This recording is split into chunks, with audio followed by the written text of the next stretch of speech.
Hello students. दक्षिणी पूर्वी Asia के प्रादेशिक भूगोल में हमारा टॉपिक चल रहा है दक्षिण पूर्वी एशिया में शक्ति के संसाधन। तो इसमें जो शक्ति के संसाधन हैं उनमें जल विद्युत शक्ति ही की यहाँ पे अपार संभावनाएं हैं, लेकिन उसका विकास कम हो पाया है।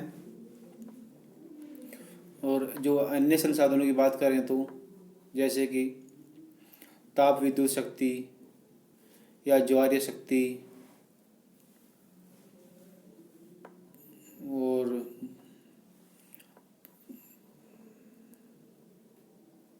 और भी शक्ति संसाधन हैं, जैसे प्राकृतिक गैस, उनका यहाँ पे कम विकास हुआ है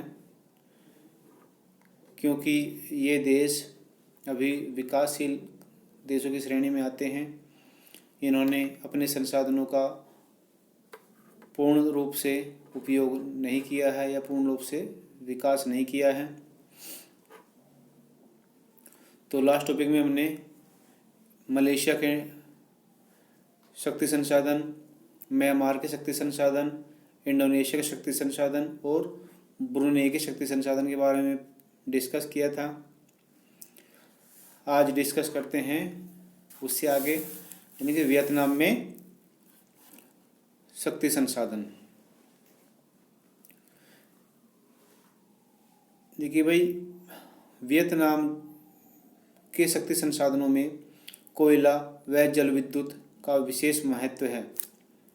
अच्छा, वियतनाम की राजधानी क्या आपको पता है किसी को? वियतनाम की राजधानी का नाम है हनोई, याद रहेगा। तो वियतनाम की राजधानी का नाम क्या है? हनोई। तो यहाँ कोयला और जल विद्युत का विशेष महत्व है। यहाँ उत्तम किस्म का एंथ्रेसाइट कोयला रेड नदी के उत्तर में अलोंग खाड़ी तटीय क्षेत्र में पाया जाता है। देखिए भाई, जितने भी हमने अभी इससे पहले जितने देश के बारे में शक्ति संसाधनों के बारे में डिस्कस किया था, वहाँ पे घटिया किस्म का कोयला पाया जाता है।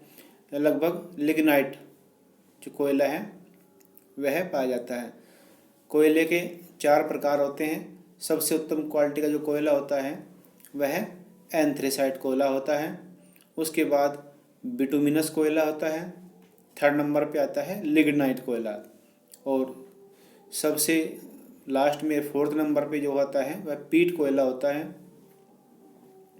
यह सबसे घटिया किस्म का कोयला होता है। तो वियतनाम में जो कोयला पाया जाता है वह सबसे उत्तम क्वालिटी का कोयला पाया जाता है, यानी कि एंथ्रेसाइट टाइप का कोयला पाया जाता है। और कहाँ पाया जाता है? जो रेड रिवर है उसके उत्तर में अलोंग खाड़ी के तटीय क्षेत्र में पाया जाता है। उत्तरी वियतनाम में क्वांग येन बेसिन में कोयला निक्षेप एंथ्रेसाइट किस्म का पाया जाता है। यहाँ होनगे और डोंग त्रियू क्षेत्रों से प्रतिवर्ष 3.4 मिलियन टन कोयला निकाला जाता है। मेकोंग डेल्टा तथा समीपवर्ती क्षेत्र से खनिज तेल प्राप्ति की काफ़ी संभावनाएं हैं। बता रहा भाई, जो मेकोंग डेल्टा है, जो समीपवर्ती क्षेत्र हैं, वहाँ से खनिज तेल पेट्रोलियम की प्राप्ति की काफ़ी संभावनाएं हैं। और यहाँ पे सर्च अभियान जारी है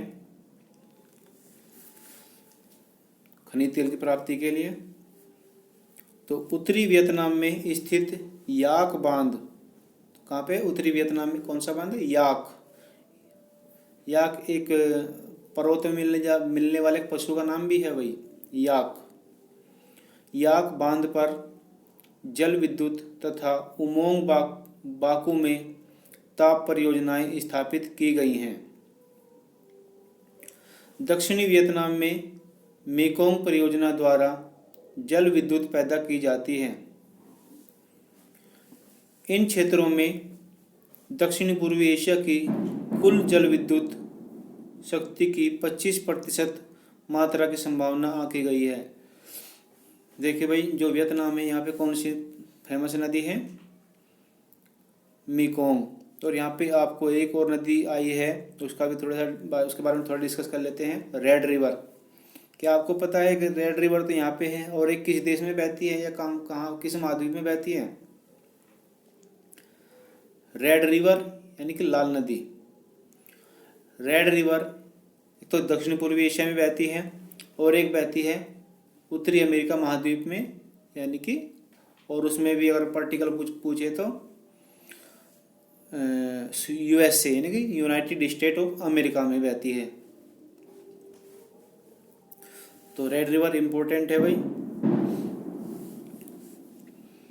अच्छा, अब बात करते हैं थाईलैंड में शक्ति संसाधन की। थाईलैंड में लंपांग के निकट माय मोह एवं करावी क्षेत्रों में लिग्नाइट कोयला निकाला जाता है। देखो यहाँ पे भी जो थाईलैंड है, यहाँ पे भी लिग्नाइट टाइप का कोयला निकाला जाता है। और जो भी आपने पढ़ा इससे पहले जस्ट वियतनाम, वहाँ पे कौन सा कोयला पाया जाता है? एंथ्रेसाइट। और एंथ्रेसाइट कैसा होता है? सबसे उत्तम क्वालिटी का होता है। इसमें नमी की मात्रा बहुत कम होती है, और चलिए ठीक है, आगे बढ़ते हैं।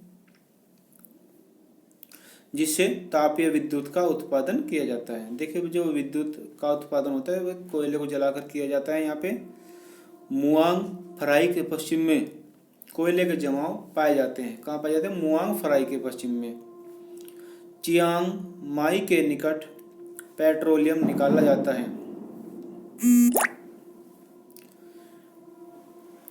तो कहाँ निकाला जाता है? चियांग माई के निकट पेट्रोलियम निकाला जाता है।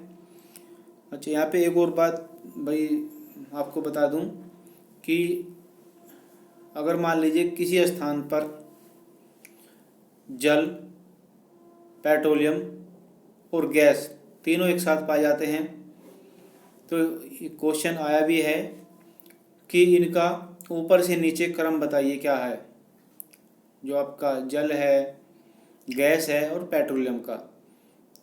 अब चूंकि सबसे हल्की गैस होती है, इसलिए यह सबसे ऊपर होती है। उसके नीचे फिर पेट्रोलियम होता है, और उसके नीचे जल होता है। तो इस प्रकार ऊपर से नीचे जाने पर प्राकृतिक गैस, पेट्रोलियम और जल पाया जाता है। अच्छा जी, चियांग माई के निकट पेट्रोलियम निकाला जाता है। दक्षिण पूर्व एशिया में थाईलैंड एक ऐसा देश है जहां शक्ति के संसाधनों का नितांत अभाव है। यानी कि यहाँ पे जो शक्ति के संसाधन है यहाँ पे बहुत कम है या है ही नहीं।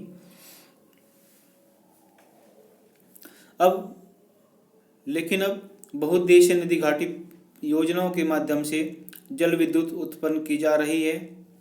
यानहो परियोजना के अंतर्गत भूमिफल बांध, देखिए नाम है भूमिफल बांध, से 6 लाख किलोवाट विद्युत उत्पन्न होती है। कितनी होती है? 6 लाख किलोवाट।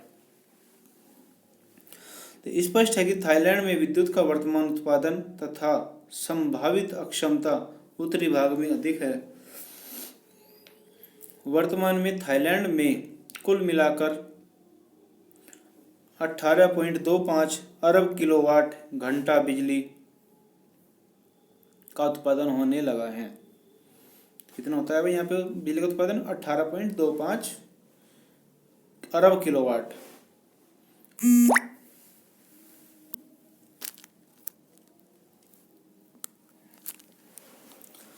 अब नेक्स्ट है सिंगापुर में ऊर्जा संसाधन। सिंगापुर में कच्चे तेल का आयात करके रिफाइनरी स्थापित की गई है। यह भाई देखिए, सिंगापुर एक छोटा सा देश है और यह दक्षिणी पूर्वी एशिया का एक विकसित देश है, डेवलप्ड कंट्री है। और जो विश्व की तीसरी बृहत्तम रिफाइनरी है। देखिए भाई, यहाँ पे जो तेल है बहुत ही कम मात्रा में पाया जाता है, लेकिन फिर भी इसने यहाँ पे विश्व की तीसरी सबसे बड़ी रिफाइनरी स्थापित की है। तो उसमें जो तेल रिफाइन होता है वह दूसरे देशों से आयात करके रिफाइन किया जाता है। यहाँ से दक्षिण पूर्वी एशिया के सभी देशों में पेट्रोलियम उत्पादों का निर्यात होता है। यहाँ ब्रुनेई से कच्चा तेल मंगाकर तेल साफ किया जाता है। देखिए भाई, ब्रुनेई से एक जगह और तेल साफ किया जाता है, लुटोंग तेल शोधनशाला में। ठीक है, आगे बढ़ते हैं। नेक्स्ट है फिलीपाइंस में ऊर्जा संसाधन। ऊर्जा संसाधनों के क्षेत्र में फिलीपाइंस अधिक समृद्ध नहीं है। यद्यपि फिलीपाइंस भौगोलिक दृष्टि से ऐसे दो खनिज तेल धारण करने वाले प्रदेशों के मध्य स्थित है, जिनके उत्तर में ताइवान तथा जापान और दक्षिण में इंडोनेशिया के द्वीप स्थित हैं। देखिए भाई, जो सबसे अधिक पेट्रोलियम निकाला जाता है वह इंडोनेशिया से ही निकाला जाता है। पिछले पॉइंट में जहाँ पे इसका जिक्र आया था वहाँ पे डिस्कस कर चुके हैं। इंडोनेशिया में खनिज तेल के अनेक क्षेत्र पाए जाते हैं और फिलीपाइंस में वाणिज्यिक दृष्टि से एक भी स्थान ऐसा नहीं है जहाँ खनिज तेल प्राप्त होता हो। भाई, बहुत ही कम मात्रा में अगर कहीं निकाला जाता है, बहुत कम मात्रा में निकाला जाता है। और अगर वाणिज्यिक दृष्टि से बात करें तो यहाँ पे एक भी स्थान कोई ऐसा नहीं है जहाँ से तेल निकाला जाता हो। वर्तमान में मनीला के दक्षिण में मनीला बे तथा बाटंगास बे में शोधित किए जाने वाले आयातित खनिज तेल पर निर्भर करता है। सेबू द्वीप के कुछ स्थानों पर निम्न कोटि का कोयला यानी कि लिग्नाइट पाया जाता है। अब नेक्स्ट पॉइंट है कंबोडिया तथा लाओस में शक्ति संसाधन। शक्ति संसाधनों की दृष्टि से लाओस तथा कंबोडिया दोनों देशों की स्थिति अच्छी नहीं है। लाओस के सारावेन बेसिन में कोयला मिलता है। कहाँ मिलता है? लाओस के सारावेन में, परंतु इसका उत्खनन नहीं किया जाता है क्योंकि भाई ये यहाँ पे कुछ अधिक गहराई पे और अच्छी क्वालिटी का नहीं है और जो इसकी प्रोडक्शन लागत है वह अधिक पड़ती है, इसलिए यहाँ पे इस कोयले का उत्पादन नहीं किया जाता है। यहाँ खनिज तेल के भंडार नहीं पाए जाते हैं और मेकांग तथा उसकी सहायक नदियों पर बांध बनाकर जल विद्युत उत्पादन की जा रही है। लाओस में पामोंग, नामगुम तथा कंबोडिया में बट्टमबाग, संबोर तथा टोनले सैप परियोजनाओं से विद्युत का उत्पादन होता है। तो वही ये जो शक्ति के संसाधन थे दक्षिण पूर्वी एशिया के कंप्लीट होते हैं। तो आज के लिए इतना ही। Thank you.